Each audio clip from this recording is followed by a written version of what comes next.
পহেলা বৈশাখে প্রতি বছর একটা অশান্তির মধ্যে দিয়ে যাইতে হয়। যেমন ঈদের আগে দোকানদাররা একটা চাপের মধ্যে থাকে কাস্টমারদের, তেমনি একটা হাজবেন্ড বা বয়ফ্রেন্ড একটা মানসিক চাপে থাকে তার বউ বা গার্লফ্রেন্ডের কাছে। এমনই একটা গার্লফ্রেন্ড যখন তার বয়ফ্রেন্ডকে পহেলা বৈশাখ নিয়ে কথা বলে তখন, জান একটু আসো না, কথা আছে। বলো। আচ্ছা বলো তো, কোন শাড়িটা সুন্দর, এইটা না ওইটা? একটা কিনলেই হয় জান, ব্যাপার না, দুইটাই তো সুন্দর। না একটা বলো, কোনটা সুন্দর, এইটা না ওইটা? দুইটাই তো সুন্দর মনে হইতেছে, এইটা একটু বেশি সুন্দর, এইটা নাও। কিন্তু আমার তো ওইটা পছন্দ হইছে, ওইটা তোমার ভালো লাগে নাই? বাবু একটু কাজ করতেছি বাবু, সারাদিন কাজ করছি, এখনো কাজ করতেছি, আমার মাথায় তো কাজ নিয়ে একটা টেনশনের মধ্যে থাকে না, দেখতেছো না?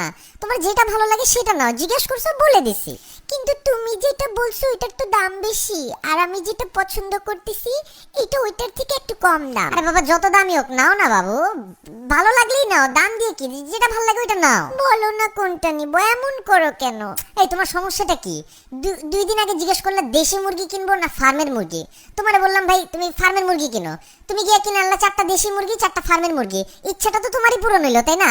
তারপর জিজ্ঞেস করলা লাল শাক কিনবো না পালং শাক কিনবো, ভয়ের চোটে কোনো কথাই বলি নাই, কিনে আনলা লাল শাক, যদি বলতাম পালং শাক তাহলে দুইটাই কিনে আনতা।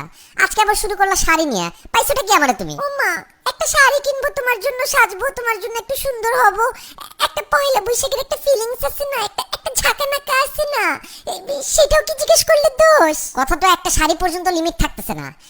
আমি কি তোমারে কোনোদিন জিজ্ঞেসি জান কোন জিন্স পরবো, কালো না নীল?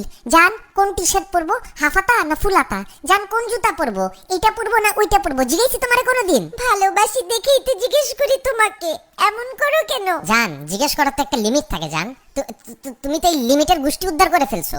আমি তো ফোন কিনছিলাম কাজের জন্য, কিন্তু আমার মোবাইলটারে তুমি একটা দোকান বানাই দিছো।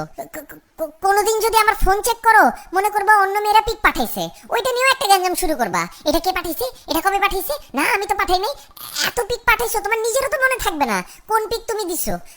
আমার লাইফটারে তো একটা দোকান বাজার বানাই দিতেছো তুমি। এত সিম্পল একটা ব্যাপারকে এত বড় করতেছো তুমি। দুইটা শাড়ির কথাই তো জিজ্ঞেস করছি। তোমার কাছে সিম্পল লাগতে পারে জান, আমার কাছে তো সিম্পল লাগতেছে না। তোমার কাছে দুইটা শাড়ি, আমার কাছে তো 2 কোটি শাড়ির সমান লাগতেছে। বলতেছি এটা কেন, তুমি বলতেছো ওইটা কেন না। তখন যখন বলি ওইটা কেন, তুমি বলতেছো এইটা কেন না। মানে শাড়ির মধ্যে তো হাজার ধরন দেখো তুমি একটা শাড়ির মধ্যে। তোমাদের মেয়েদের মতন তো এত নিখুঁত চোখ আল্লাহ আমাকে দেয় নাই। তোমার কারণে প্রতিদিন একটা আতঙ্কে আমি বাস করতেছি। এমনি বলতেছো কে? আমি কি এতই খারাপ? তোমার জন্যই তো সাজি। কিসের এত আতঙ্ক? কিসের আতঙ্ক মানে? পয়লা বৈশাখ কেবল যাইতেছে, রমজান শুরু হবে, এরপর আসবে ঈদ। আমি যদি আজকে পরকিয়া করতাম এত আতঙ্কে থাকতাম না যতটা তোমার প্রশ্নের আতঙ্কে থাকতো আমার। প্রত্যেক দিন একটা নতুন আতঙ্ক নিয়ে আসো। তোমার পায়ে পড়ি যান, তোমার যেই শাড়ি পছন্দ সেই শাড়ি কিনো। তুমি কলা পাতা প্যাচাও যদি পরো আমার কাছে ওইটাও সুন্দর লাগবে। দূর একটা ফালতু, তুমি যাও তো, মুডটাই নষ্ট করে দিলা, অসভ্য কথাকার।